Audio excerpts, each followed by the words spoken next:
Thank you. Greetings, everyone. We are live again. Dynasty Mirror Search for Huru. Thank you so much for joining us. As we always do, before we get started, guys, make sure you hit that like button. Again, make sure you hit that like button, everybody. Hit that like button. Also, make sure you share and subscribe. Again, share the content. Also, subscribe. It really means a lot, so we get these subscription numbers up. The goal is to be at 100,000 subscribers at the end of the year. We're at almost 85,000. So we need your support to get there. And I also have a giveaway.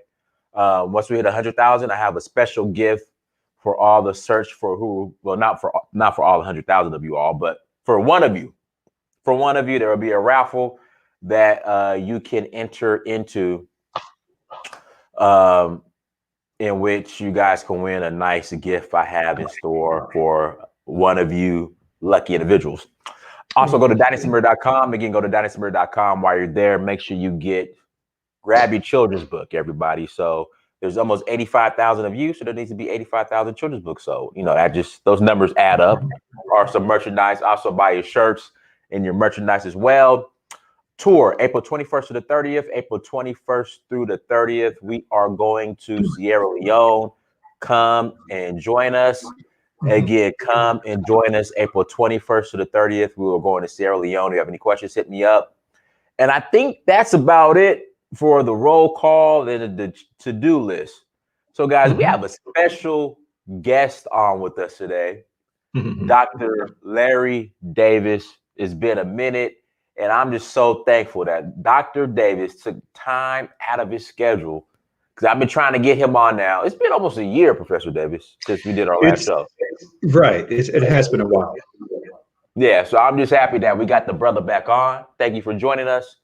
Today's topic, because, again, it's like everybody, whoever has access to a cell phone and internet, they're now scholars. They're self-appointed scholars.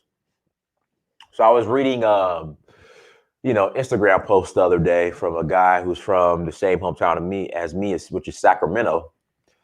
And he said that, he's trying to get his nationality status, that he's a Moorish Moor, one of those Moor guys. And that the United States government, it's a setup so that we don't claim our real nationality as indigenous peoples or Moors. And that Jesse Jackson is a plant because he told us to call ourselves African Americans.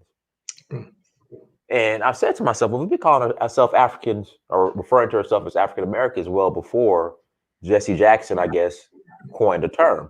So I said, you know what? Who would know all about this? Professor Davis.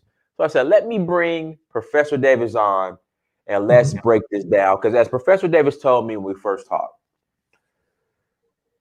Black Americans are the first true Africans, because we had to the first people who really consider themselves Black or African, because we had to unite as one because of what we're facing under white supremacy here in America.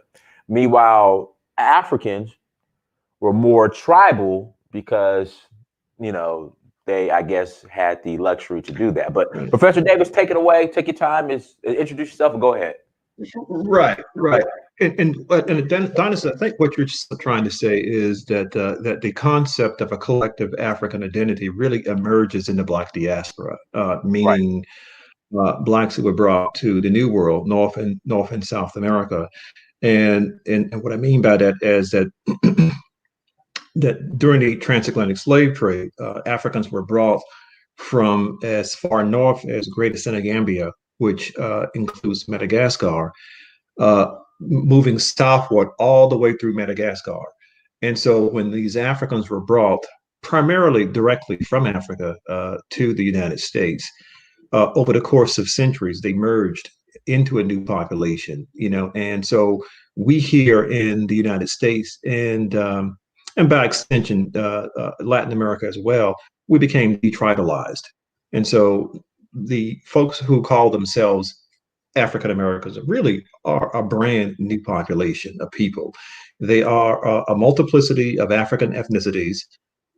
Most of us do have substantial European ancestry. As a matter of fact, the average Black American is roughly 24, 25% European, and some of us have Native American ancestry.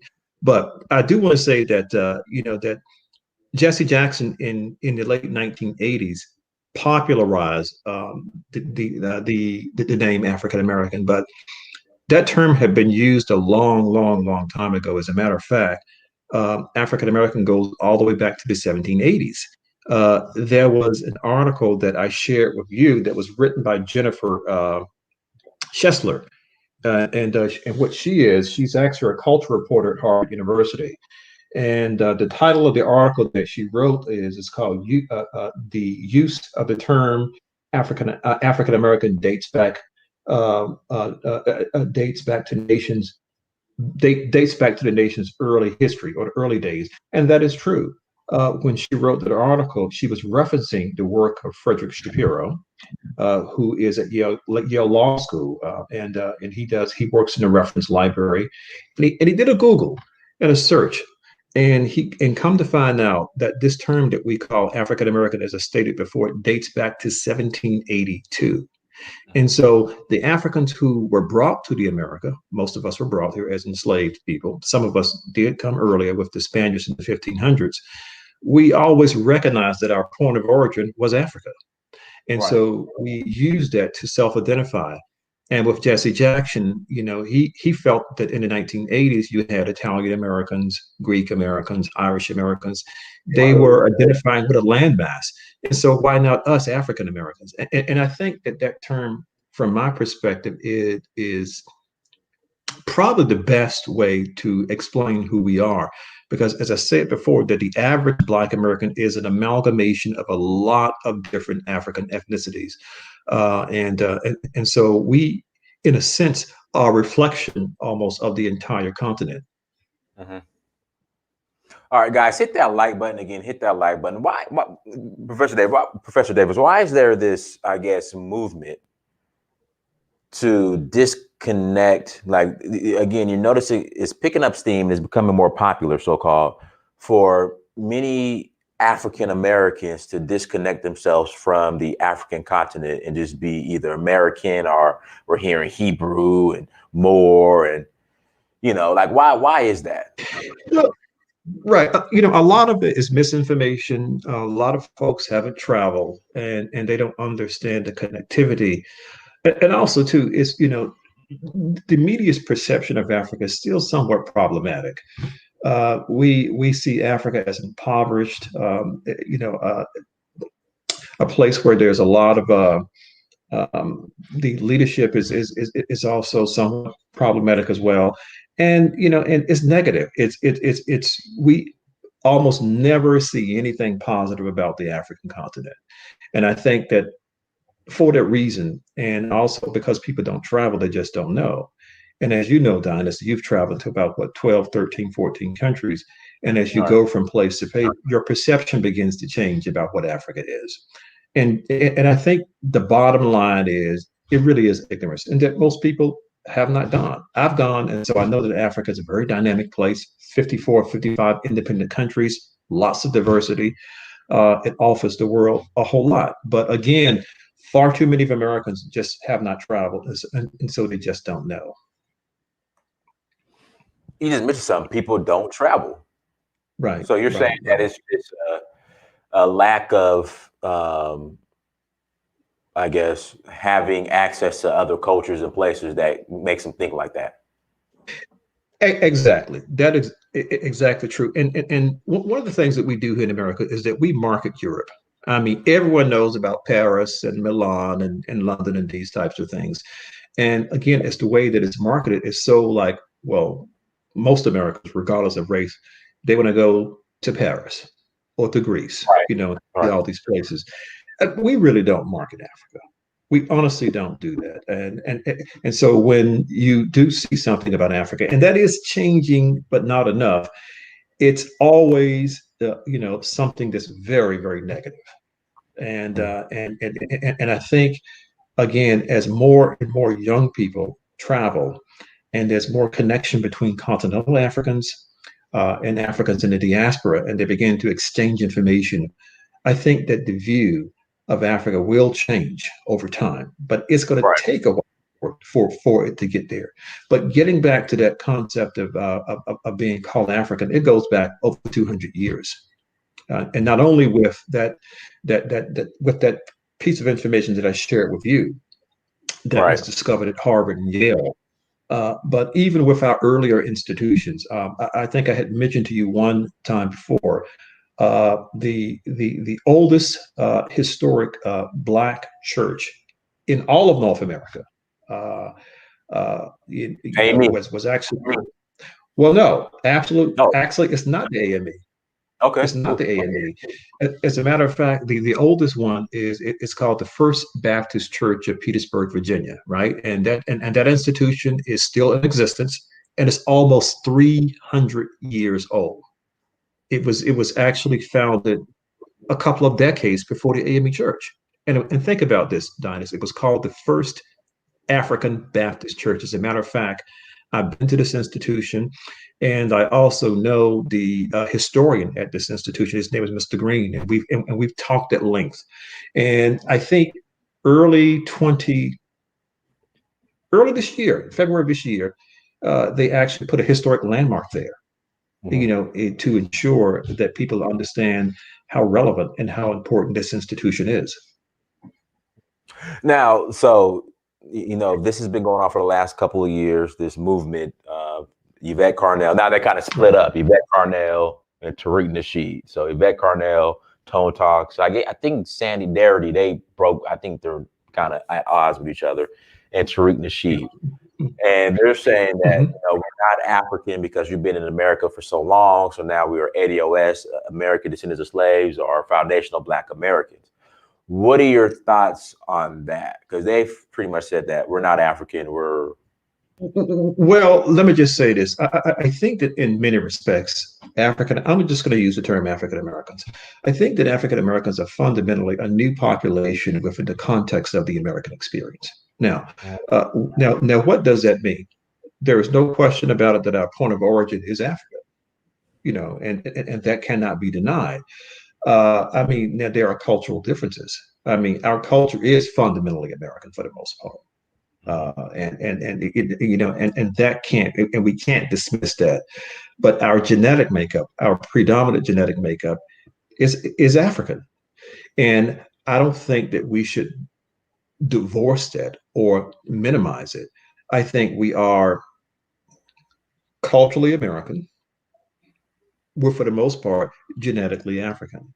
And I think that if possible, every Black American, should take the time to learn something about the African continent, because that is our point of origin for most of our DNA. Now, to be sure, as I said before, we do have significant European ancestry and some Native American ancestry. And so with that said, with all of this genetic material together, as I said earlier, we are fundamentally a new population, but predominantly of African ancestry. Okay. Guys, again, hit that like button as you come to the chat room. Hit that like button as you come to the chat room. Now, Professor Davis, introduce yourself. Tell people, what all you do. And guys, Professor Davis, so me and Professor Davis, we met back in 2017. And I put up a post in regards to land ownership in Africa versus land ownership in America. Right. He hit me up, and I called him, and he is thorough when it comes to the Black American experience. Like, I don't know anyone else, all right, that knows Black American history from the time we arrived till November 1st, 2020, 7:20 p.m. Eastern Standard Time. I don't know anyone else. I said, whenever a discussion comes up in regards to the Black American experience, I don't know anyone who can hang with Professor Davis on a scholarly level, against scholarship. So, go ahead. So just to give you a background, what I do, I actually have a PhD in higher education administration, and I specialize in leadership. And I developed leadership curriculum for a number of federal agencies, across Washington, D.C. So most of my research and my writing is actually technical. just to share this with your listening audience, in 2019, I've had an opportunity to do something I think that was important. I served as as the lead scholar and principal researcher for establishing the first ever Black history curriculum for the province of British Columbia, Canada. And so I met with the Board of Education in Vancouver. And also, I met with the Ministry of Education for the province of British Columbia, and so there were a team of us in Vancouver, BC. We got together, we built the curriculum, we presented it to the school system, and they went over it. It took us 6-7 months to kind of review it, and over the course of time, they actually accepted it. And so in 2021, this particular new Black History course, the first ever in 162 years, will go live in 2021. And it will be taught across the province of British Columbia. I think it's going to be 3 or 4 credits. And so after that happened, I also received a call from the prairie provinces in central Canada. I received a call from Alberta, Saskatchewan, and Manitoba. And each of these provinces, hey, Professor Davis, we saw what you did in British Columbia. We'd like something like that too in our provinces as well. So right now I'm working with a team of experts, and we are developing Black history curriculums for those 3 provinces. And the reason that we're doing this is because right now, 2015 through 2024 is the International Decade of People of African Descent. And so what we're trying to do is wherever Black people are on the globe, it's important that people know the contributions that they've made to a specific country. And for me right now, I'm specializing the role that actually Blacks have made in the development of Canada. And then, Dinas, you mentioned something earlier about African American history, Right. and one of the reasons why the African Canadians wanted me to work with them is because the very foundation of the Black presence, of the early Black presence in Canada, really is African American, and because most early Canadians, their ancestors came from Virginia, from North Carolina, from Maryland, so on and so forth, and they migrated across the country of Canada, from the Maritimes in, like, for example, Nova Scotia, all the way westward to British Columbia. Guys, hit that like button again. Please hit that like button. So that's a little bit about what I'm doing, but I'm doing other things. Cameron Arrow said, bring the curriculum to Ontario. Can you bring the curriculum to Ontario? You know what? It's interesting. Let me just say this to you too. One of the people in Ontario who really inspired me was Rosemary Sadler. And Rosemary Sadler was the former president of the Ontario Black History Society, which was created by an African American over roughly 40 years ago. And she's an expert in the history of Blacks in that particular province. And again, most of the early Blacks in this particular province in Canada were migrants who had come from the United States during the American Revolution, the War of 1812, the Underground Railroad, etc. And they established institutions right across Ontario. And so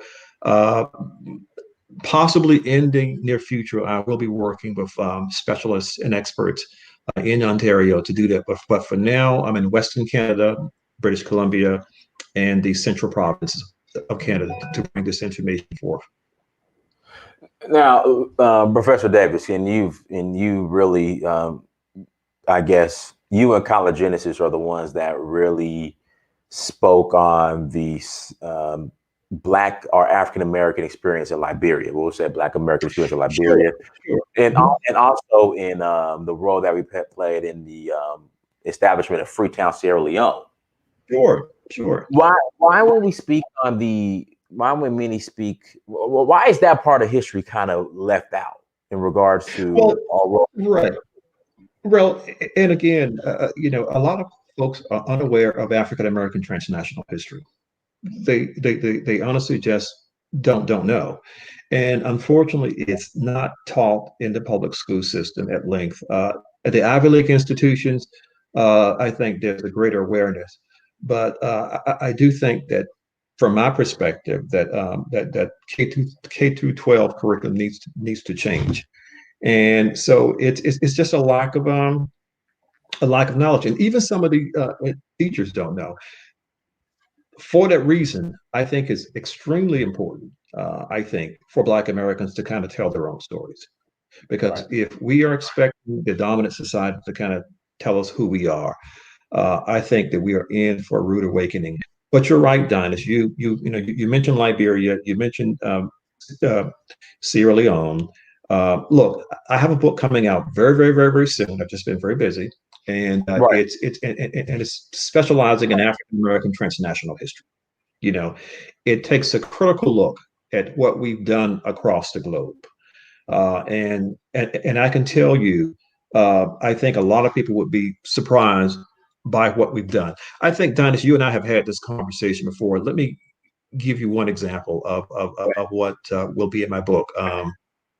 You just mentioned Sierra Leone and Liberia, Right. and I think that most people, for folks who have an understanding of West African history, I would probably say most people will understand that, okay, yes, Liberia was actually founded by freed African American slaves, and probably less people would actually know about Freetown and and those Nova Scotian blacks who left the Maritimes and they went back to West Africa and established Sierra Leone. Another example of African American transnational history is that there are roughly about 30,000 people in Australia who are of African American descent. And most people don't realize that that modern Australia was established in 1888, right? By a ship left Portsmouth, England in 1787. They sailed into Botany Bay, Australia in 1788. On board the first 11 ships were a dozen African Americans. Right. And one of them, John Black Caesar, would go on to become the first bushranger in Australian history. Now, most people don't are unaware of what a bushranger is. Well, I'm sure you've heard of the movie Crocodile Dundee, right? Yeah, of course. Yeah, yeah. I used to love that Right. movie. Well, most people think that Ned Kelly was the first bushranger in Australian history. In actuality, the first one was John Black Caesar. He was actually an African American, well, an enslaved African American from Virginia, right, of Madagascar descent, who basically, during the Dunmore Proclamation, Lord Dunmore, who was the governor of Virginia in 1775, said, "Hey, if any enslaved person would fight on the side of the British, I would grant these individuals their freedom."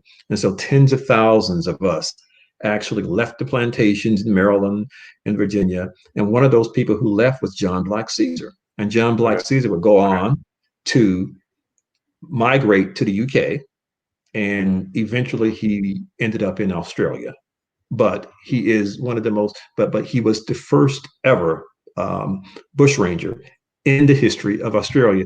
And if you know anything about Australia, the most iconic figure is the bushranger. And Right. so the first one is a Black American, which is pretty interesting. Right. Yeah. Can you really go more into detail in regards to the loyalists, the Black loyalists? Shout out to College in the chat room. The Black loyalists. Can you go more into detail about that? Because again, Professor Day, I'm disappointed No, that this part of history in regards to the Black American experience is not shared. Like I'm disappointed. but you kind of faded out just a little bit. My bad. I was saying if you could go more into detail in regards to the Black loyalists, because I'm just like I said, I'm disappointed. Right. So, There. right, and so the Black Loyalists were those African Americans during the American Revolution who, as I mentioned to you earlier, Lord Dunmore, who was the governor of Virginia, put out his proclamation in 1775, and this was, of course, when we were at war with the British.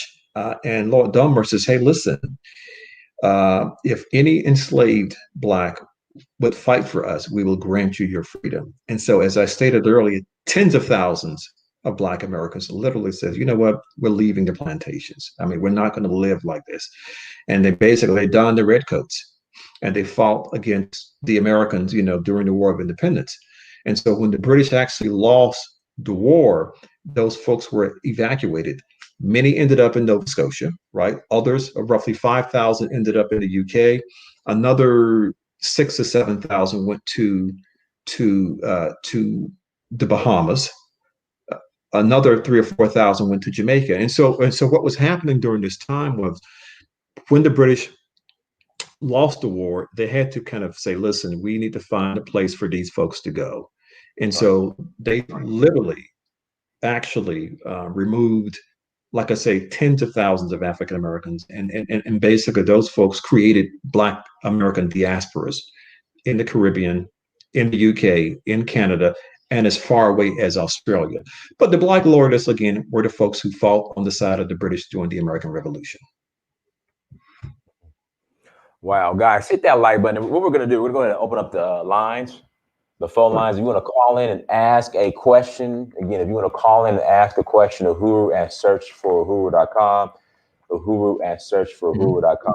Again, if you want to call in and ask a question, by all means, call in and ask a question, everybody. And like I said, Professor Davis is a wealth. Oh, go ahead. And Dennis, I wanted to say this to you too. You were mentioning the Black Loyalists. Right. Those folks really are the foundational Black communities across Canada.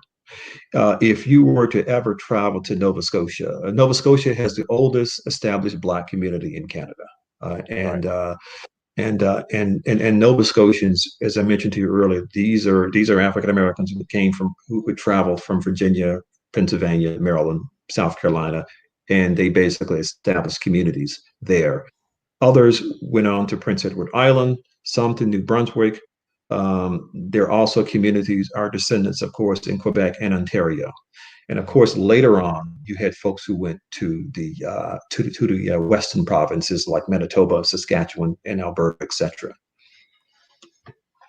Wow. Guys, again, please hit that like button. Again, hit that like button. And then Uhuru at searchforUhuru.com, Uhuru at searchforUhuru.com. If you'd like to call in and ask a question, you are more than welcome to call in and ask a question, everybody.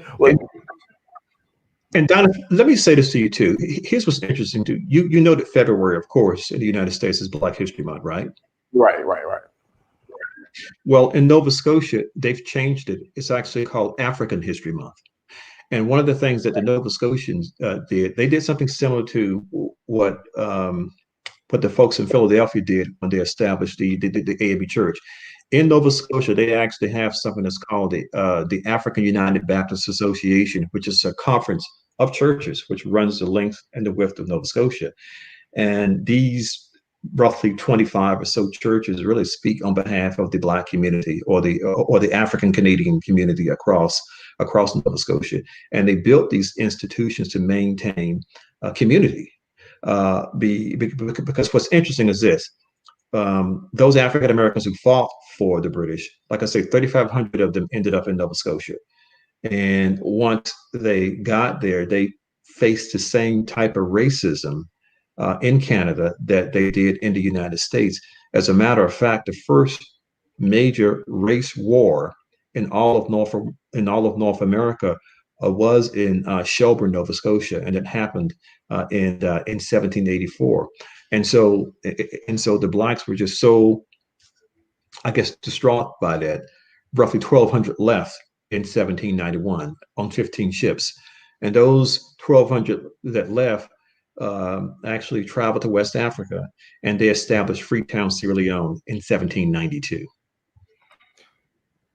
Well, what kind of adversity did they face once they arrived to Freetown? Do you know? Well, they were viewed as sure. Yeah, they one thing, they were cheaper to hire, right? And the white immigrants there were in competition for jobs. And keep in mind, the loyalists, when the British lost the war, roughly 30 to 40,000 white Americans left the United States and migrated into Canada. As a matter of fact, at one point in time, because so many white loyalists left, Nova Scotia was divided into two provinces. New Brunswick was actually created out of Nova Scotia. And so they saw the blacks who were there as like cheaper labor. And so the Europeans unfortunately attacked those Nova Scotian blacks, formerly African Americans, and they were burning their homes and all types of violence.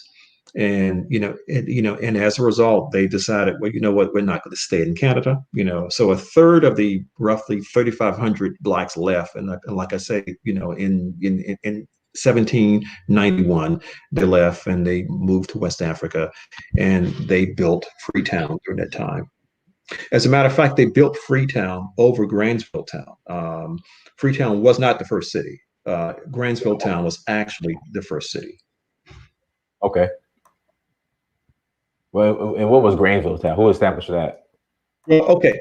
Now, as I had mentioned to you before, during the American Revolution, like I say, 3,500 African Americans ended up in Nova Scotia.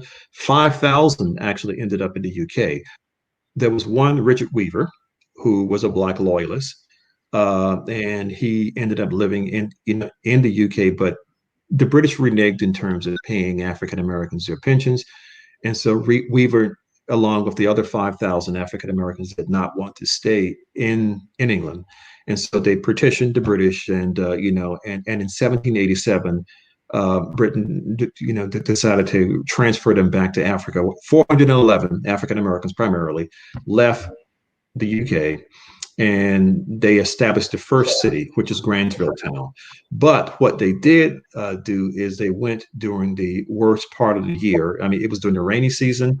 Some of the existing tribal groups in that part of what will become Sierra Leone attack these African Americans, and so some people were even resold back into slavery. And because of the rainy season, folks were dying from all types of diseases. And when the Nova Scotians actually arrived a few years later in 1792, only 64 of the 411 original settlers who established Granville Town were still living. Oh, wow. Oh, wow. Cece, go ahead. Thank you, Prince Dynast. Hi, Dr. Larry Davis. I just had two questions. Hi, Cece. How are you? Oh, not bad, not bad. I just had two questions for you guys. The first one is, so basically, I've noticed that I'm of African descent, right? And I've noticed that usually when I first came to America, when I identified as Black, I had Black Americans say you're not Black. So I'm assuming that they meant that culturally you're not Black American.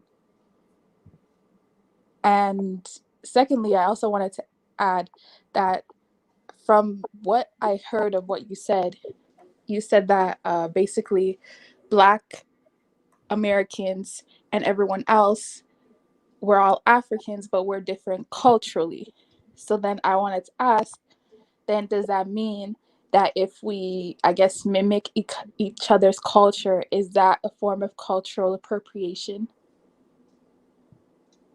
No. What I'm saying is that what I'm saying that I think that African Americans are unique in the sense because during the transatlantic slave trade, Africans were brought from all over the continent to what became the United States, and those Africans who were brought to America, they merged into a new population, is what I'm saying.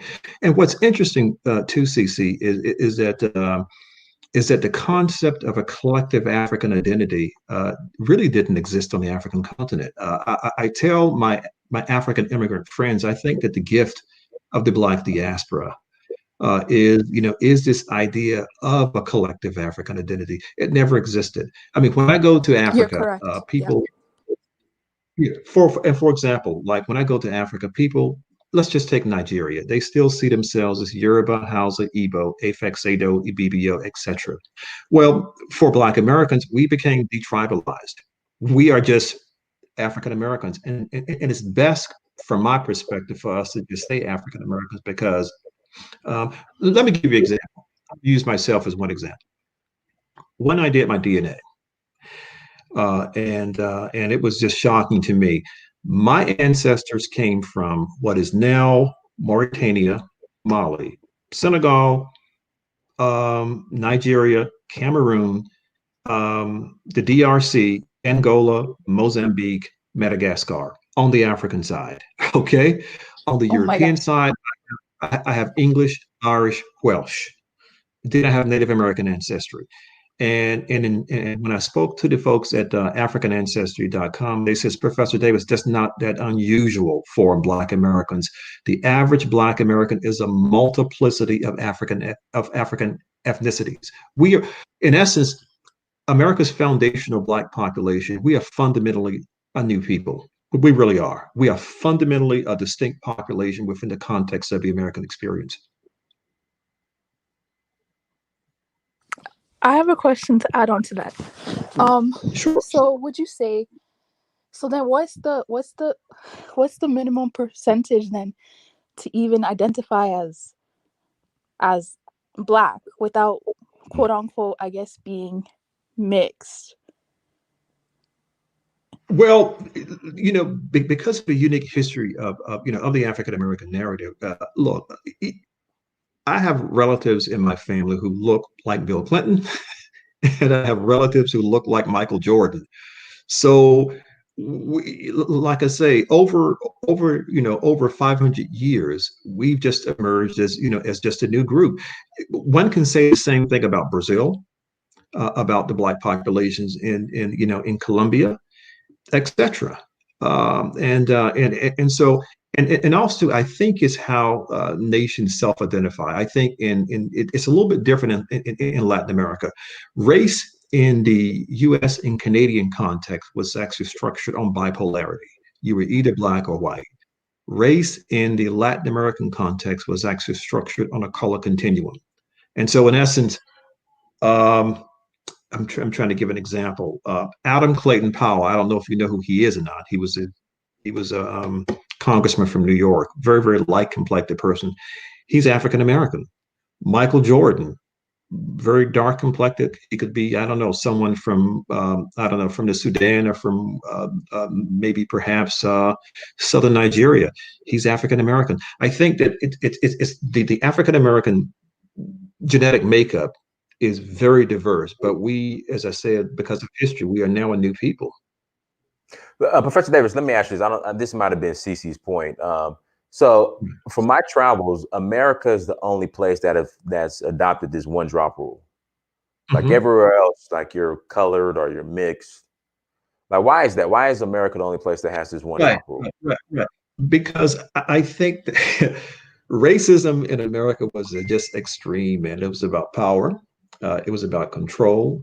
It was about money, and I think that the whites who dominated this society wanted to kind of maintain that power and control, and just did not want to share power and control. And I think that the differences too is that America became a world power. Latin America did not, and so I think there was less of a threat to those other parts of the world. And I just think that in America here, they, African Americans were always seen as competition, always seen as some type of threat to the dominant power structure in America. And that wasn't the case really in Latin America. I think in Latin America, although there was racism, Blacks were kind of integrated into the national population. That was never the case in the United States. There was always a separateness in America, and I think that's the difference. Okay. Cece, you have any more? You can ask one more question. I'm gonna bring somebody else on, Cece. No, that's actually it. Thank you so much, Dinus. Thank you so much, Doctor. No problem. Cece, thank you for the question. Thank you. Oh, real quick, we have a question, Professor Davis. Now, people have said in the past that the Black Loyalists who went to Nova Scotia, I guess, invented ice hockey. Is that true? Dennis, you're kind of going in and out. I'm sorry. Okay, yeah, I was saying you can confirm this or not. The Black Loyalists who went to Nova Scotia, did they create or develop ice hockey? Dennis, unfortunately, I didn't catch the question. Okay, Sai, can you hear me? Yeah, I can hear you pretty well. Okay, I can hear you now. Yes, okay, I can hear you now. The Black Loyalists who went to Nova Scotia, did they create ice hockey? Good question. Okay, the Nova Scotian Blacks. Let me just say this. Great. Did they create hockey? Well, what I can say is this. They did establish their own independent hockey league in '95, right? And it lasted from 1895 until roughly, oh God, I can't remember the year. Did they create it? I would probably say that they helped created it and they helped nationalize it. I think that the National Canadian Hockey League did not come into existence until like 1917, I believe. And that the Blacks of the Maritimes, Nova Scotia, Prince Edward Island, New Brunswick, had already established this league, and they were actually playing amongst themselves. So I would probably say that they definitely played a role in developing and enhancing hockey. To say that they actually established it, more research would need to be done, but they definitely played a major role in enhancing Canada's national sports. Okay. All right, go ahead, Assad. Thank you guys for taking my call, and really appreciate the information Dr. Davis is sharing. I see a lot of comments in the live chat about I think we lost Dr. Davis. Hold on one second, guys. Guys, make sure you hit that like button as well. Please hit that like button again. Please hit that like button. Also, share the content. We're at 318 watchers, so please hit that like button. Also, go to dynastamir.com. Go to dynastamir.com and grab your children's book, because you're grab it for your children, your nephews, your nieces, your little brothers, your little sisters. Grab a book. Everybody, your neighbor's children, they need a kinky hair. Kinky hair is kingly hair. They need a copy of the book. Go to dynastamir.com and grab your copy. Oh, here goes Professor Davis. He's back. Professor Davis. Okay, I'm back. Go ahead. I think he's frozen again. I'm not sure. Is he frozen on your end, Dynas? Yeah, he looks frozen. Professor Davis, can you hear us? I can hear you now. Yes. Okay, go ahead. So there are a lot of comments about, I guess, denying that we are African. Again, I called in before. I said I'm from New Orleans. That is a place that on today, every Sunday for the last 300 years, we have met in a place. Black New Orleans have met in a place called Congo Square. The name of the state penitentiary in Louisiana is called Louisiana State Penitentiary at Angola. Right at Angola. The reason why it's called Angola is because it was a plantation prior to being a prison, and they named the city Angola after the amount of Africans who came from Angola. The largest African American parade organization is called Zulu. Here, Mardi Gras organization is called Zulu here in New Orleans. I would just wonder, how can those in the comments deny that? I believe we lost. Yeah, we lost him again. Man. Guys, again, hit that like button. Hit that like button as well. Let's wait for Professor Davis to come back on. I might have to tell him to turn off his video. Dynasty, you back? Yeah, we got you. Go ahead. You want to repeat the question, or did you hear it, or? Dr. Davis? Wow. Professor Davis, maybe turn your video off and see what happens. It might be the bandwidth, or call back in on your phone. Let me.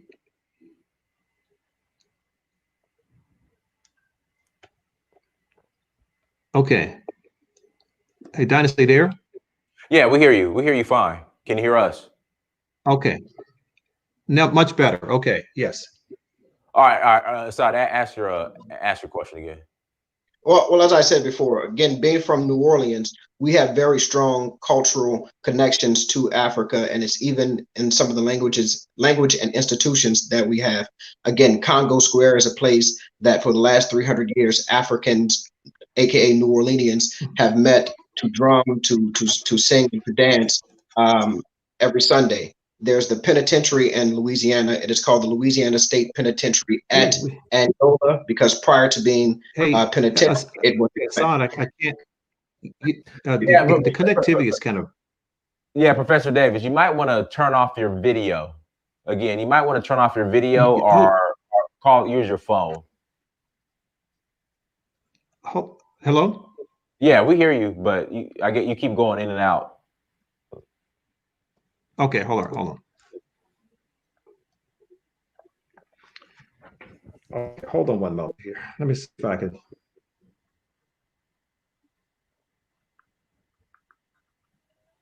Let me just try my phone. Okay, see if all right, that's better. fine. Yeah, that's fine. Just give me 2 seconds. Okay. Sorry about the technical difficulties. And maybe that will.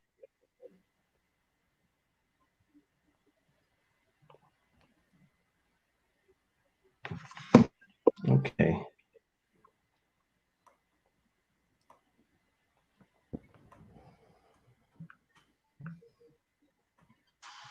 Hold on a second. Shout out to Franklin in the chat room.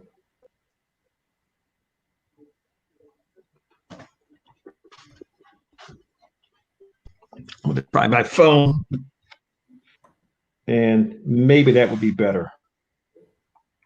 Okay. All right, let me take you off of here. Add you on there. All right, Professor Davis. Dinus, can you hear me? Yeah, I hear you just fine. Hold on a second. Let me just leave my computer real quickly. Okay. Okay, right. I'm actually on my phone now. Can you hear me? Yeah, we hear you fine. Can you hear us? Yeah, it's kind of going in and out, but go ahead. See what happens. All right, so I'll go ahead and ask the question again. Possibly the third time will be the charm. So I was just saying again that here in New Orleans and in Louisiana in particular, we have these strong linguistic connections as well as cultural connections to Africa. We have Congo Square. We have Louisiana State Penitentiary at Angola. We have the Mardi Gras organization Zulu. So for those in the comments who are denying us as being African, it's quite strange that we have this terminology in this city, in this state, or even in places like Africa Town in Mobile, Alabama, the Geechee Gullah Islands in South Carolina off the coast of Georgia, as well as places in Colombia like Palenque, which is a maroon colony started by Africans who escaped slavery. So it's quite strange that anyone would deny the African connectivity between African Americans and the continent by saying that we are just Black and not African. I believe the scholar Alan Locke defined us as a new Negro, and I believe that's what Dr. Davis is saying, is that because we are a combination, culturally, a combination of America and Africa, we now are a new people. But my question to Dr. Davis is this: can he explain or give us a timeline on the name changes? We know back in the 1700s, African Americans were using the terminology African. Marcus Garvey in the early 1900s was using the terminology African, but then there became a change. It became Negro, it went to Black, it went to Afro-American. It looks like we lost Dr. Davis again. Oh man, goodness. Professor Davis. Oh, he's back. Hold on, he's coming back. Professor Davis, you there? I am here. I don't know what I have no clue what's going on with this reception tonight, but go ahead. Okay, where did you leave off at? Where did you lose them at? Wow, you know, the reception is kind of poor, but that's okay. No, I was asking, where did you lose them at? I'm sorry? Where did you lose him? Where did you hear him last? Okay. Listen, let me log out and let me come back in and see if I can get better reception. I'll do that and I'll try that. Hold on. Okay. All right. No problem. All right, Luke Major. Yeah, hello. How are you? Good. Go ahead, brother. I'm sure you have a question for Professor Davis, but is there anything you want to add while we wait for Professor Davis? Here's what I would like to say here. So I think we could all concede here that African Americans specifically are an amalgamation of many different African tribal groups and ethnic groups to form, in essence, with a little bit of European, to form what you could call a new group of Black people. But that would be the extent of it.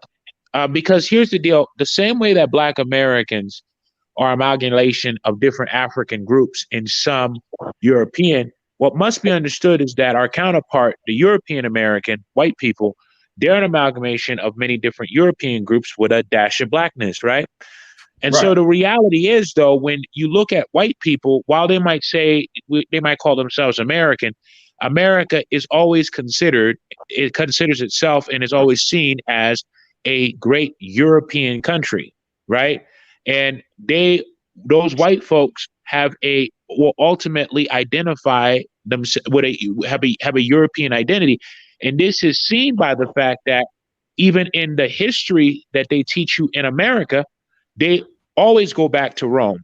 They always go back to the great French empires, the great British empires, the great European white empires, because they identify that as being part of their history because they see themselves as European, right? Western civilization is European civilization.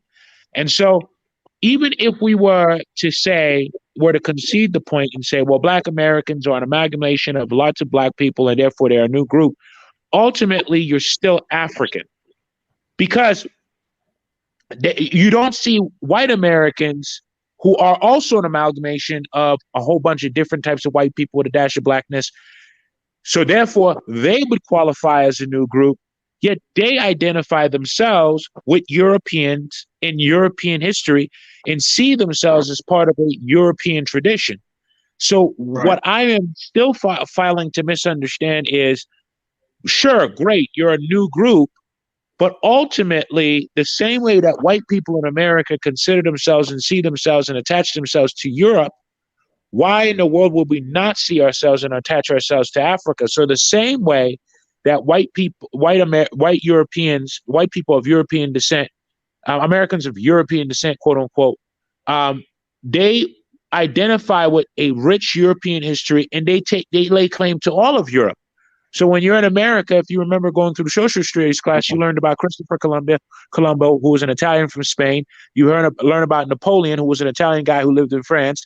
You learn about the Roman Empire, obviously the Romans. You learn about you even learn Russian history. You learn everything about everything that great European civilization did, from the Greeks to the Babylonians, all the way on through. And then now what you're seeing is white Europeans have become so good at it that now they're actually adopting in Euro-Latino people into their ranks, so that even though that we're having a Latino explosion, what we're actually having is an expansion of whiteness in America, or European American in America. And they're going to, in essence, adopt the white Latino into what is now whiteness, and then dark-skinned Black Latino will be merged into Blackness. And it seems like black people are saying, Lou, not to cut you off. Dr. Davis, are you there? Professor Davis. Dinus, can you get? Professor yes, Davis. Can you hear me okay? Yes, yeah, can you hear me okay? Can you hear us? Yes, can you hear us? Okay, so this is much better, yes. Okay, so sorry about that, Lou. I just want to get Brother Assad. Now, Professor Davis, where did you leave off, or what did you hear last when Brother Assad was asking his question? I didn't hear any of his question. I'm sorry. Okay, Assad, fourth time. Go ahead. Let's run. Okay. Go ahead. Cool. I think I got it down. All right. So again, in the chat, there were a lot of comments that were trying to deny us Black Americans, African Americans as Africans. Again, I live here in Louisiana, and we have a place called Congo Square, which for the last 300 years, Black New Orleanians have met in this place to drum and to dance every Sunday. The plantation here in Louisiana is called Louisiana State Penitentiary at Angola. The reason why it is called Angola is prior to being a penitentiary, it was a plantation, and the sheer number of Africans that occupied that plantation came from Angola, so they named the city and the plantation after those Africans.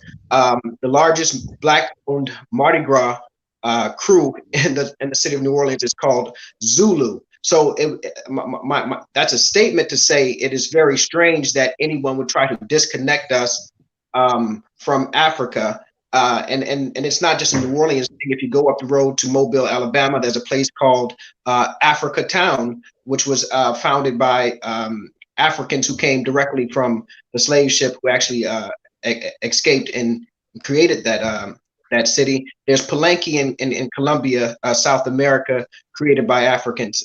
So anyway, it's mighty strange that we attempt to not, as Lou Major was saying, not to see ourselves as a continuum, part of a continuum of African history, the same way Europeans see themselves in America as part of a continuum of European history. But my question for Dr. Davis is, can we talk about the timeline of the name changes from being called African early on in the 1700s to being called Negro or Black, and then Afro-American, and now we're between Black and African American? Can we talk about the changes, why they took place, what were some of the influences and the reasons why we decided to have these different name changes? I think we lost him again. Oh man. God. Well, the positive, I'm pretty sure you heard your whole question this time. So that's the positive there. Oh man, guys, hit that like, guys, hit the like button. Hit the like button. Also, make sure you go to dynastymirror.com. Go to dynastymirror.com. Tour April 21st to the 30th. We are going to Sierra Leone. April 21st to the 30th. We are going to Sierra Leone. Come and join us for a trip of a lifetime. Sierra Leone, April 21st to the 30th. Everybody. All right, Professor Davis. Where did you lose him? Professor Davis.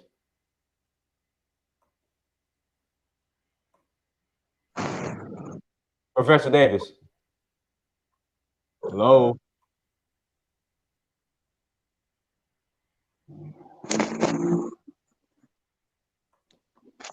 Professor Davis. Man, goodness, I wish. Yeah, man, I just this is just frustrating. Professor Davis.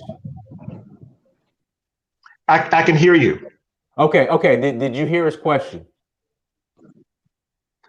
For the most part, I think he was talking about the evolution of the changes of the names in terms of, from Black to color to what have you. I think that's what he was saying. I missed bits and pieces of it. And I guess he wanted to understand the evolution of why we went from, I guess, why we went from Negro to now African American. Was that the gist of his question? Yeah, that's basically the gist of it, and some of the societal reasons that kind of influenced those changes from color to right. And a lot of it had to do with the fact, especially at one point in time. Look, the African American community is very complex. And I think sometimes we try to kind of lump it together as if class does not have an issue. Keep in mind, as I said earlier, that this concept of calling ourselves African American goes back centuries, but that was mainly among educated people, right? And so some Blacks, of course, who were less educated, they would refer to themselves as just Negro. But over the course of time, of course, in the 1960s, this idea of Blackness is emerging, Black power, this, that, and so on and so forth. And so that became common. Later on in the 80s, Jesse Jackson felt that, well, you know what? Every other group in America, Italian Americans, Greek Americans, and so on and so forth, they are referring to a landmass. And so why not us as African Americans? And I think that it's a great idea that we call ourselves African Americans because, as I said earlier, the average Black American is an amalgamation of different African ethnicities that were brought to the United States, as enslaved Africans. And so most of us have, I don't know, as many as 10, 11, 12 different ethnicities. And so it's best, I think, for us to just say African American, because that is our point of origin, Africa, for the most part. Most of us we are predominantly African, but however, as I said earlier, the average Black American is roughly a quarter European, and some of us also have Native American ancestry. And so, as I had mentioned earlier, that the Black American population really is something new. We really are a new population within the context of the American experience. Dr. Davis, if I may jump in, what I was saying before, Yes. though, I do believe that this emphasis on the uniqueness of Black Americans relative to other Africans, in addition to, I don't necessarily think that's prudent. First of all, if we look at Africa as a whole, right? Africa has something like 21,000 different tribes and ethnicities there, or some large number. I believe it might be, 21,000, I think, and 1,500 different languages. And yet all of those different tribes and people groups, they're all African at the end of the day. And maybe they might identify with their tribe, but they will also identify themselves as African. Now, here's the thing. What we have to understand is the concept of America, or American in general, is really, I don't want to say is fake, but and to a certain extent, that's exactly what it is, in the sense that everyone in America, every group in America is an amalgamation of a bunch of people. The white American is an amalgamation of different white people throughout Europe and a splash of Negro, if you want to call it in there. The same way we, on the other side, are an amalgamation of different African tribes and a splash of European. But what I want to emphasize is that white Americans and white people in general identify themselves with a European tradition. So if you throughout school, what do you learn about when you learn about pre-American history? It is all European, and they take identity and pride in all European empires, including the French Empire, the British Empire, the Spanish Empire, Portuguese Empire, the Roman Empire. That is all part of a rich European tradition. The Alexander the Great is part of a rich European tradition. The Greeks are part of a rich European tradition. The Spartans, the Athenians, they're all part of a rich European tradition that all white people in America identify with. And so, because they ultimately see themselves as an extension of Europe here in the northern part of America. Same thing with the Canadians. So even though they're an amalgamation just like us. So shouldn't we, as an amalgamation of Africans, lay claim to a rich African history and lay claim to all of the history and great empires of Africa and see ourselves as Africans first? I think separating ourselves in any way, it doesn't seem to be. Mr. Major, I think, Mr. Major, I think you've missed my point. I really do. And keep in mind, Mr. Majors, is that the concept of African is not African. In essence, I often tell my African immigrant friends is that the gift that the Black diaspora has given to continental Africans is the concept of a collective African identity. Because prior to the transatlantic slave trade, there was no collective African identity. And as you well know, I've spent quite a bit of time across the African continent. Dr. Davis, I do want to insert this. No. Allow me to finish, please. Allow me to finish, because take, for example, Nigeria. Nigerians still see themselves as Yoruba, Hausa, Igbo, Afex, Edo, Ibibio, etc. What happened to the Blacks in the New World is this. They became detribalized, right? They see themselves, if you're an African born in America, you see yourself as African American. If you're an African born in Brazil, you see yourself as Afro-Brazilian. Same with Jamaica, and so on and so forth. That's the point that I'm saying. But what I am saying to you is that prior to the transatlantic slave trade, the folks on the African continent never, ever saw themselves as collectively as one people.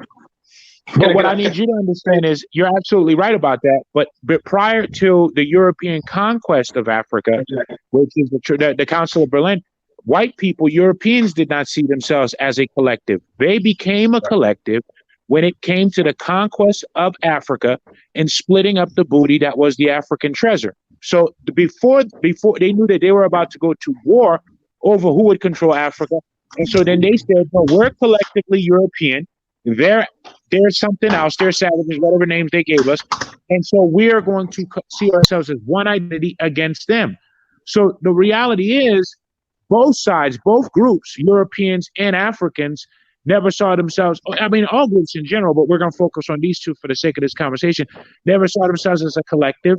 However, the group that did see themselves as a collective first is enslaving the other group that didn't see themselves as a collective.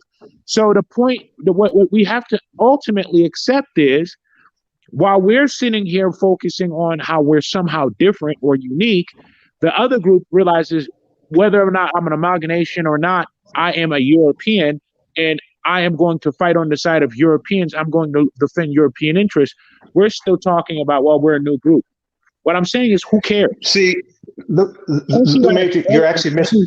Lou Major, you're missing. You are missing the point. Listen, I've spent quite a bit of time in Europe. Right? Italians are Italians. The French are the French. All that I'm saying to you, yes, collectively that they're European.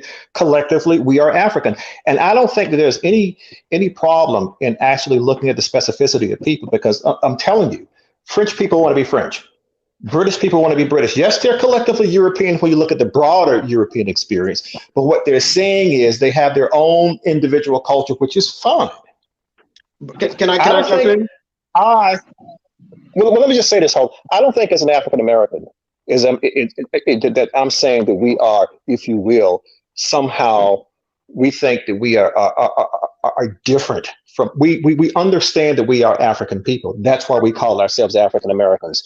That's why we call our early institution the African Methodist Episcopal Church, the African Methodist Episcopal Zion Church, the first African Baptist church, which is the oldest Black institution in the United States. So we understand exactly who we are as African people. I just think once we get into this cultural arena, when we talk about the Europeans identifying as French or Spanish or Irish or British, once they enter into this cultural arena, they identify as white, and that whiteness is tied to all of Europe. And I think that's what Lou Major is saying. Once we enter this cultural That's exactly arena, what I'm saying. I'm saying in Europe, maybe I'm a French guy, but in the end, that's why there's the European Union. That's why there is the Eurozone. That's why they are focused on merging together as one racial group. Okay, especially in the United Mr. States. Lou Major, Mr. Lou Major, quick question for you, please.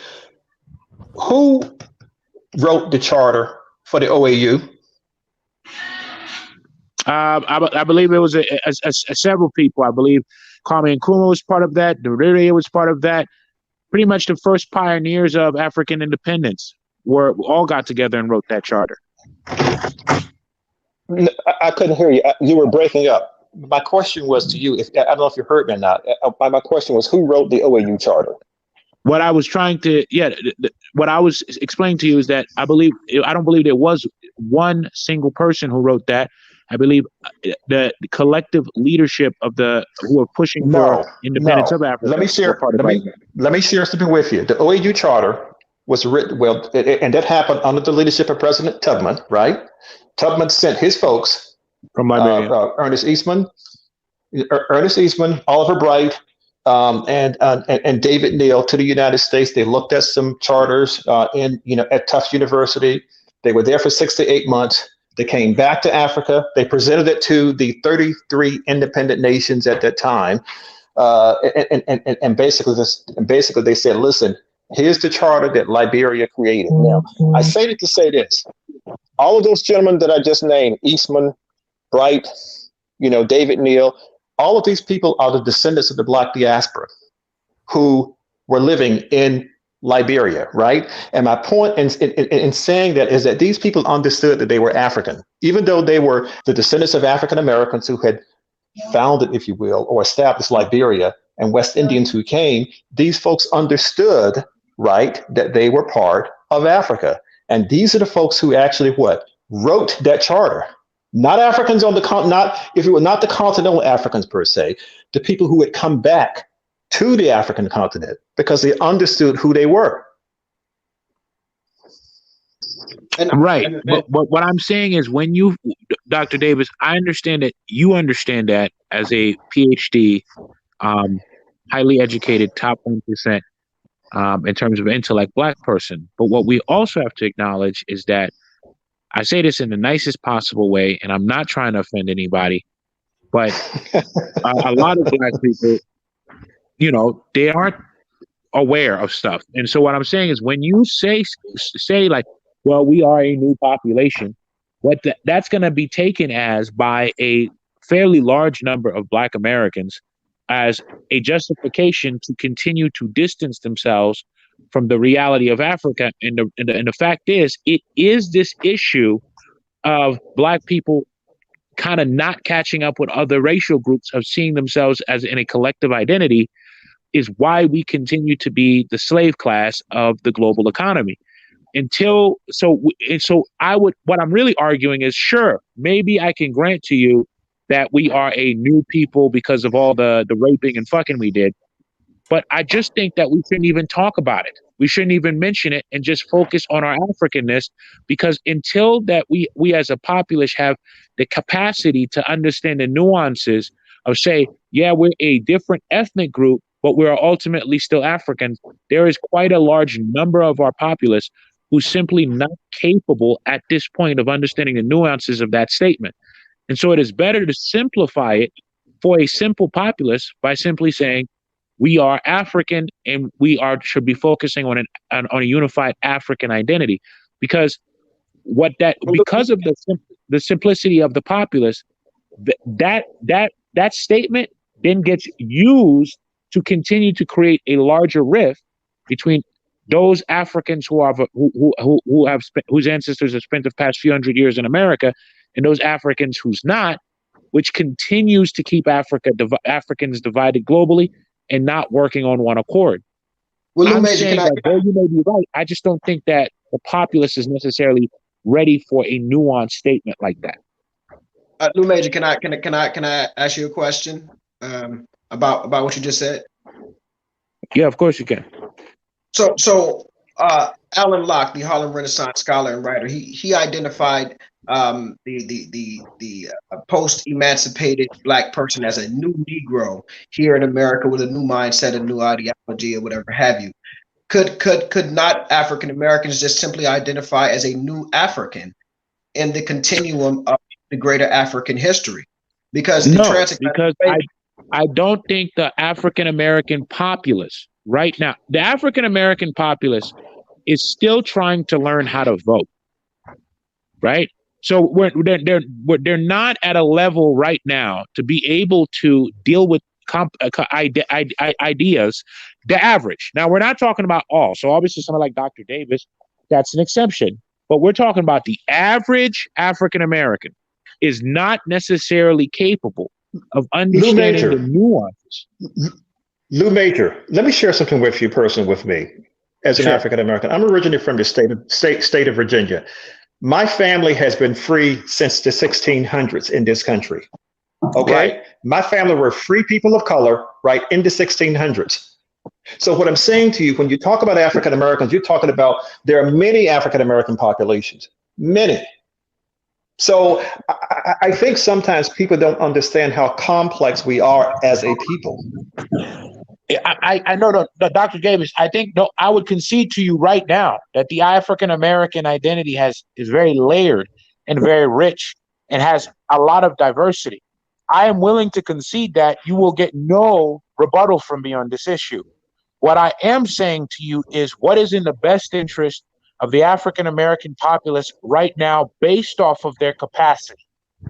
Now, you need to remember that you are a PhD. But Lou, what happens, Lou? What happens? I apologize for jumping in. I don't mean to interrupt you, but what happens is that we then deny some of the uniqueness that has created. That we have created uniqueness is not helping you, Assad. In America. Okay, Assad, great. You are unique. Good for you. Is it helping you? or are you still part of the slave class in the American population? You Right. are part of the slave class. So your uniqueness as being part of the slave class doesn't help you. Here in the United States, absolutely, we are a bottom caste in the United States. However, Right. I am not Zulu, nor am I Igbo or Wolof. No, you're not any of those things aside, Right. but you are African. And exactly, I am an African. And you should focus exclusively on those that. individual ethnic groups have their unique experiences and their unique histories. As an African American, I have a unique history and a unique experience, and there's nothing wrong. In fact, it's not even in contrast. It's just the history. We have a unique but what I'm trying to get you to understand is that let's look at our counterparts who are literally in the same boat as us without the whole enslavement part, right? So while Africans were brought here to be the labor class, the Europeans were brought here as an amalgamation to be part of the management and ownership class. So each class was brought to America with a specific place as to where they're going to be in America. So let's look at the other side. The Europeans who have who come from a wide range of different parts of Europe, speaking different languages, etc., etc. They amalgamated into one white Euro-American construct. And what they do is they say, I lay claim to all of European history, and I am an extension of the European tradition. I'm not a new European. That's not how they say it. I'm not something special. No, I am a extension of the European tradition here in America. Okay? That's how they call themselves Irish Americans. They call themselves some of them do, but when they look at themselves as a collective outside, they do look at themselves as a collective, and you see that in every foreign policy, the way things work when it comes to when they're about to wage war or anything else, they work as one collective European identity. Absolutely. Okay, they're very clear about that. Now, amongst each other, they have managed to gain the intellectual capacity to still be able to identify the uniqueness of the American experience but African Americans are not there yet. So let's start. I think that's where you and I disagree. I do not think that African Americans Black Americans can't vote their own interest yet. So until that's a touchy subject. That's a touchy subject. We were able to vote our own. This election kind of proves that, right? So we don't have to argue about something that is. Well, here's what I'm saying. If you go to Atlanta and you look at Maynard Jackson, African Americans were able to vote their own interest to put Maynard Jackson in office. Here at Dutch Morial, we were able to here in New Orleans. We're able to vote our interest to put Dutch Morial in office. So when we talk about national politics, that's one thing. Locally, we have been able to vote our own interest. What I'm saying is, aside, we have to look at things on a collective basis. I understand that we have individual pockets. Look, everybody on this call is highly educated and intelligent, but we could all agree that everybody on this call right now is not the average African American. We have to be honest. I'm from the hood, so I don't even attempt to like separate myself from certain other Black folk. I'm from New Orleans, and those the regular people. I'm regular people, so. If you want to consider yourself that aside, that's your choice. But what I'm simply saying to you, I'm not trying to debate anybody, anything. I'm simply saying, look, if you want to have a unique identity, that's okay. That's fine. But we should probably, before we start talking about the unique African American identity, let's get African Americans to start identifying, and not just African Americans. We're talking about people of African descent globally. So it's not just an African American problem. But let's start with the basics of simply trying to get everybody to see themselves as a collective, unified African identity. And if you want, within that context, you can say, I'm part of an African tradition in my African history. This is these 500 years that my ancestors have been in America. We have this American 500-year experience. But the reality is, you should be trying to identify with a rich African tradition first. Get good at that, which we're not good at yet, right? So let's just get good at that. Then we can start talking about uniqueness, because the reality is we we are not capable right now collectively to be able to deal with the nuances of a unique African American identity within a broader African context. We can't comprehend these concepts right now. Not all of us. Some of us can, but the majority can't. So if we're understanding that that is our majority, why are we trying to go ahead and have people do calculus when they don't know geometry? Let's get them to learn geometry first. And then we could talk about calculus 1, 2, 3, and get into multivariate equations and all that good stuff. But we're trying to teach it. I can definitely agree that we should have Africa first. Hold on 1 second. Professor Davis, you want to add to that?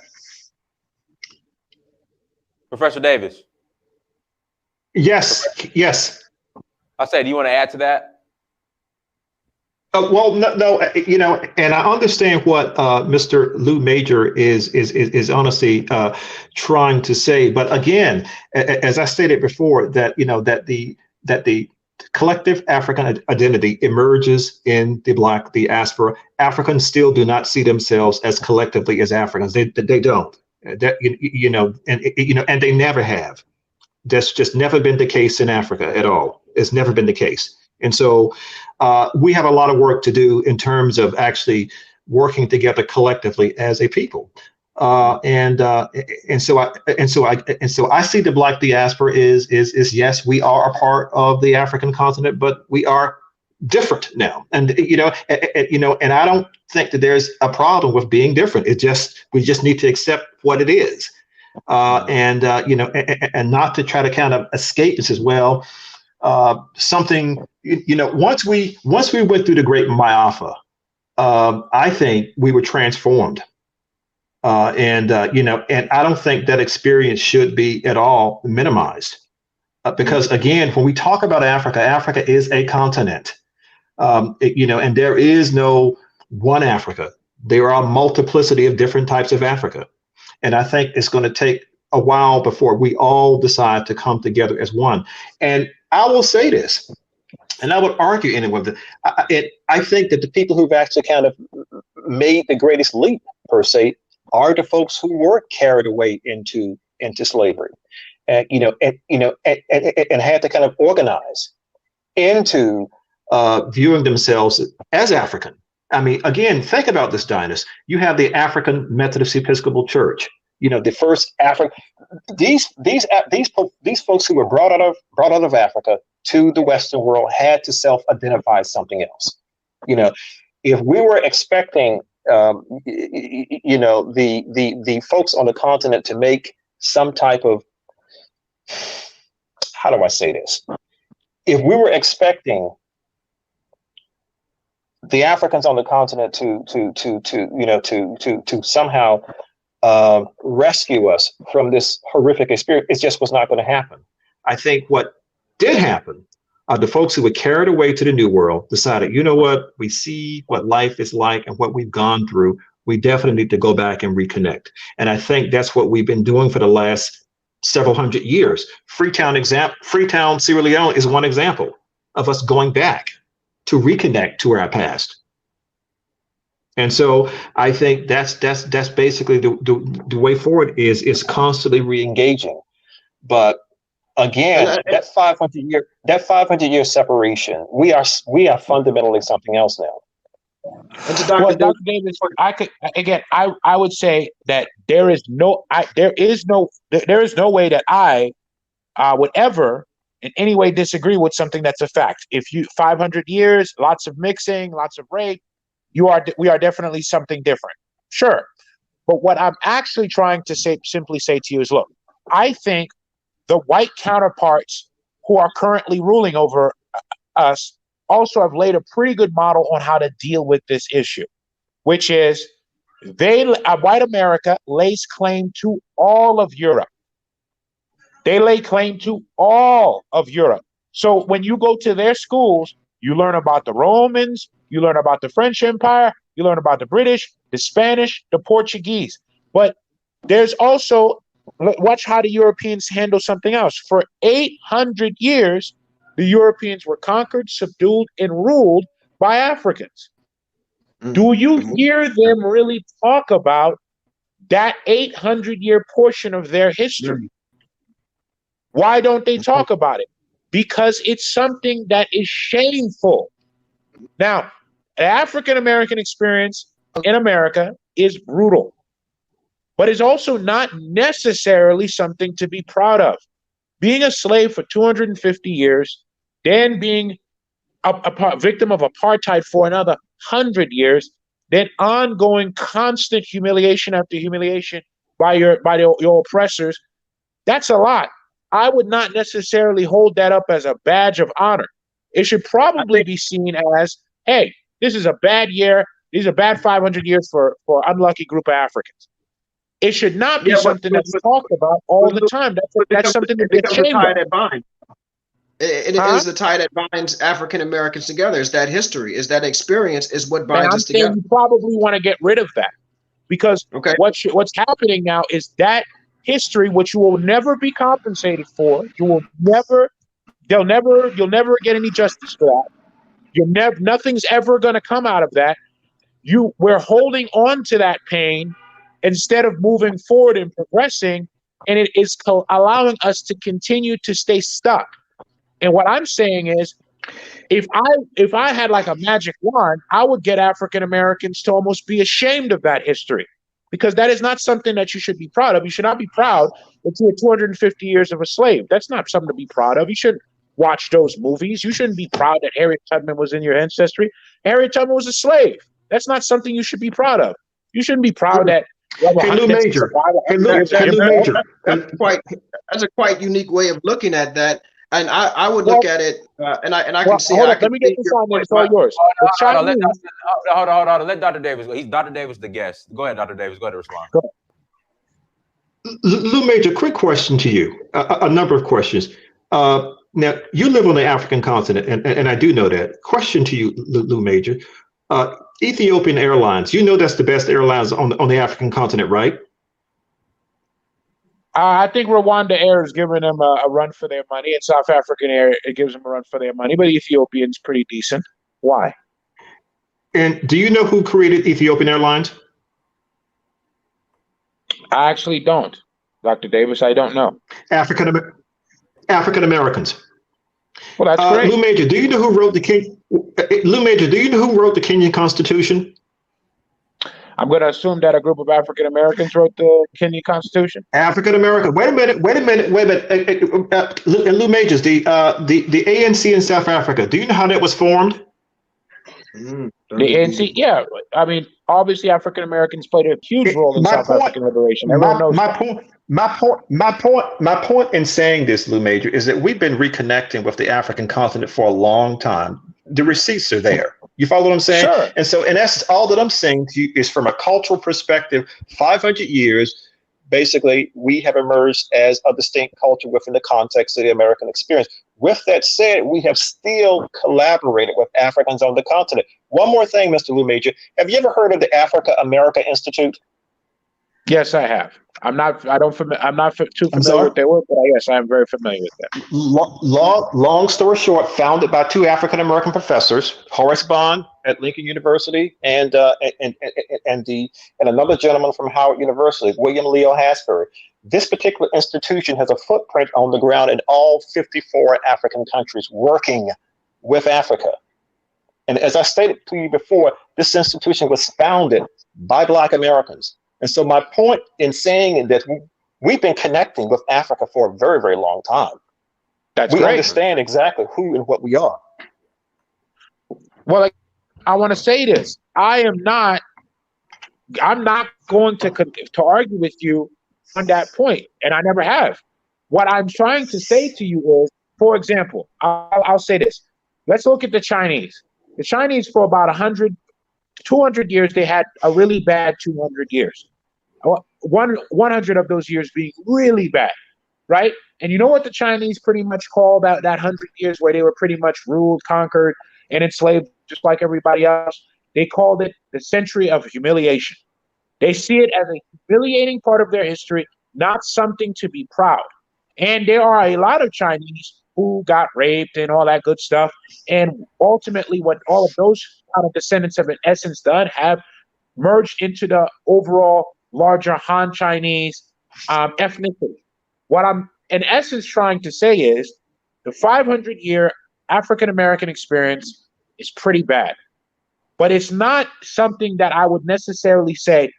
I would not say that we as African Americans, or I guess since I said people would call me Asian, but I would most African Americans saying that you're African descendant of slaves or something that, or in essence, laying claim and asking on the Major, you're breaking up, brother. embarrassing history. I'm saying, Yeah, I don't think laying claim to and holding on slavery. I think we are proud of the perseverance to make it through slavery. You didn't make it through persevere. Jim Crow, make it through You redlining. were enslaved for 250 years. I'm sorry, say that again. That's not perseverance. That's not perseverance. You were enslaved for 250 years. That's not perseverance. Persevering and resisting against the system that enslaved us and that currently oppresses us. So we are. I've never seen anyone say "Happy Slave Day," but we do persevere. We have persevered and created a history, a rich history, and rich contributions not only to the United States but to all of humanity, even in this oppressed condition. Would you deny that? I would say that African Americans are an incredible story of perseverance, and I will never take that away from African Americans. But I would also say that African Americans should probably look at the 250 years that they were enslaved, the 100 years where they were under Jim Crow, and then the ongoing continued oppression to get them into the position that they're in today, where 250-pound, muscle-bound men are crying on national TV because they're getting they're sad because police are shooting them. I would probably say we should probably be embarrassed by that and say that is not something that I want to identify with. And I would rather identify with the rich history of Africa that's also part of me too, and see the 350 years of just a bad 350 years.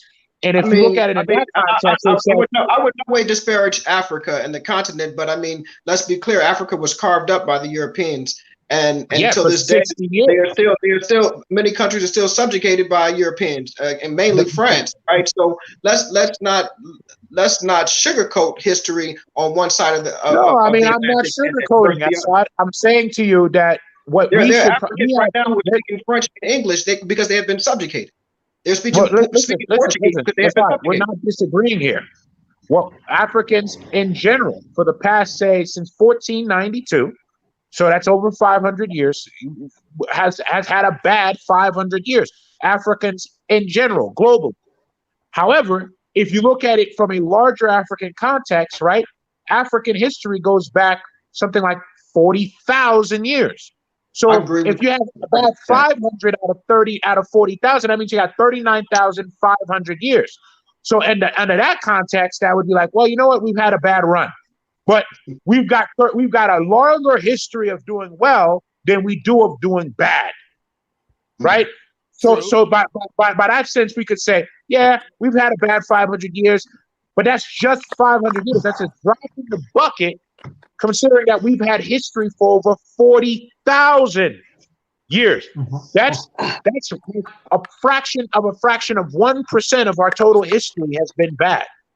All right, one second. In that context, considering that the white European, which came from the African, has only been around for 15,000 years, and they've had a good 3,000 years.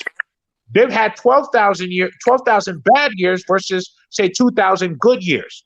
We've had 39,500 good years versus 500 bad years. We're not doing that bad. Versus, but if we focus on differences, I just don't think we could get back to our glory. I don't see how that's helping us. All right, especially. Well, hold on, Major. Hold on. Fajumani, go ahead. Fajumani, go ahead. Yes, sir. Greens to the panel. And Bawoni Alafia. Go ahead, bro. Yeah, to answer the question, topic of the show, and I love the discussion between Assad, Lou Major, and Dr. Davis.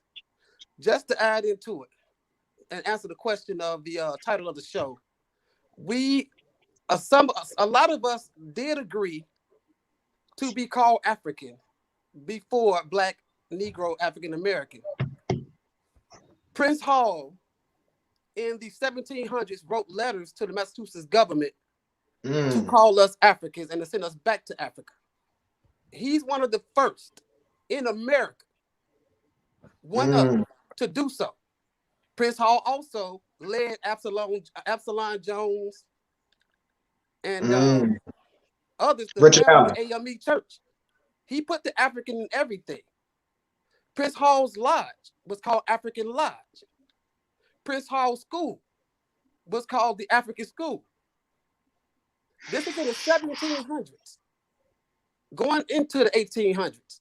So as soon as they decided to change the name of the continent from Libya, Ethiopia, and other names, as soon as those earlier ancestors of ours heard about a culmination of the continent and that it was being called Africa, they immediately accepted it, ran with it, and founded several things based upon the name Africa.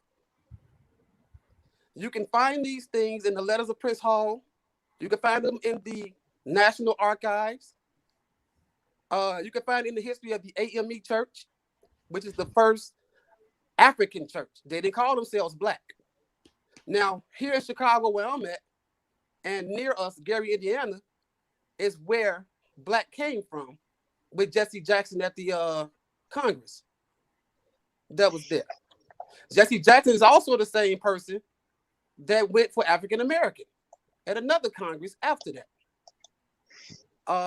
People who were there, such as Dr. Reuben Fellows, who's still here in Chicago and has wrote the Black Agenda for the past 500 years, which I've also studied under him to redo and to revise and add the new technology and the new agenda. We all met with the United Nations in Chicago to make declarations and to try to get them to do something which I didn't think they had the power to do, and they don't, about what's happening in America. But we still went there, just as Prince Hall did in the late 1700s. We still went to the UN to let them know we're still fighting. I don't see a disagreement between Brother Assad, Brother Lou Major, nor Dr. Davis. What I see is the point that we need to come together. We need to update and fulfill the works of our ancestors in our personal identities, in our spiritual identities, and every facet of the areas where we've been oppressed. And therefore, this discussion should be more of a moving forward together in force as the five fingers of a fist than the back and forth circle of the fact that you all have the best facts together. So yes, to answer the question, we have agreed on being African. What we did not agree on was being Black. Jesse Jackson brought that up, and he can't prove who else agreed with him. We don't even know where he came from with this. African American, the same guy, came back around and said that. We still don't understand what made him do such a thing and what made him say it, and it has to represent all of us. But there are many before that you can prove, such as through Prince Hall's work, such as through the African Methodist Episcopal Church's work, African schools, that we did, a lot of us did consider ourselves and call ourselves after the continent, because we are a mixture of mainly the West and some of the East. But we are, as the African in America, the culmination of all African rulers, kings, queens. Just to pause there. All right, go ahead, Professor Davis, because you are our guest, Professor Davis. Go ahead. Right, and so the gentleman who just was speaking made a wonderful point, and he mentioned the African Methodist Episcopal Church, which is probably the first Pan-African organization on the planet. It's a global institution that has been around for centuries. I mean, basically helping to collectively keep Black folks together as one unit. and they've built universities across the globe. And the AME has actually built schools in South Africa. They built them in Liberia. The AME Church is wherever there are African people. Europe. I mean, I was in London. I'm thinking like, oh my God, there's the AME Church in France, in Holland. We've done this. And think about this. As this gentleman just said, they were calling themselves African in the 1700s. And as I mentioned to you earlier, when I said one of the oldest established Black institutions in the United States is in Petersburg, Virginia. It's a church that I've visited. It's called the First African Baptist Church. The church is nearly 300 years old. One of the reasons that I do this, Mr. Assad, is I teach African American transnational history because far too many people don't know exactly the contributions that we have made to the making not only of America, but globally. And I just think that it's important to share that with people. Let me just mention Nigeria, for example. And Dennis and I had this conversation earlier. The Nigerian youth movement, which was actually established in 1934, it was the first national organization in Nigeria which helped to undergird the independence movement. Well, it was established by James Churchill Vaughan. And to tell the truth, James Churchill Vaughan was from Camden, South Carolina. And so my point in saying that here again, an African American, from the United States, is actually collaborating with the African diaspora on the continent. And we've done this for over 200 years and still doing it. Absolutely. I've been on here a while, and I don't want to take up any more of the time. I appreciate both Dr. Davis, Brother Lou Major. Every time I hear him, I mean, I like someone who has a very strong opinion and who's able to articulate his opinion. So I appreciate it definitely. And Brother Prince, I appreciate you having me on. I just want to point out one last connection because I saw someone in the chat mention someone on here is a noob. Is someone on here a noob? Me and Fajimodi are both noobs. We're noobs. All right. I'm a member of Phi Beta Sigma, but if I recently did some research on the history of stepping and its direct cultural connections to the gumboot dance in South Africa. So there we have again another connection of another example of the exchange between Africa, the continent, and African Americans, particularly organizations. So anyway, you guys appreciate it. I'll continue to check out the show, man, and everybody keep up the good work and peace to everyone. Oh, for sure. Thank you. Thank you, sir. Lou Major. What we'll do, Lou Major, then we'll go to Fajimodi, then we'll allow Professor Davis to close out. Go ahead, Lou Major. Yeah. I was just going to say this and then jump off. What I am advocating for is I honestly like how the Europeans have handled this issue in the sense that they lay claim to all European history. Anything that any European did.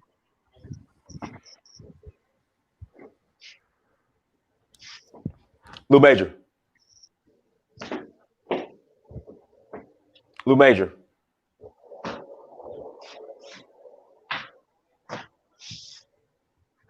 Lou Major. No, I think we lost him. Fajimodi, go ahead, bro. I got. Let me. Yes, sir. Go ahead. Hopefully, I ain't got it. Yeah, you got that clicking noise in the background. I don't know what that is, but go ahead. Okay, I'm gonna try to give it up. So to wrap it up and to go into what I think Lou Major was going. Yeah, the European did show us what they got to jump on us at doing was coming together after having entire wars for Africa. World War I, make no mistake, was over Africa and its resources, including the people as a resource to them. World War II was over Africa. World War III will probably be over Africa. Its resources, its people. They beat us to the point after that war of mainly white tribal people. They came together for resources and money and economics. We are the most dangerous at coming together because we are the majority population. And with the term African and with a continent called Africa, if we all ever came together and with the African American as the mixing point and culmination of all those African nations, they know who we are and what we can do, and you need to know, and you need to do.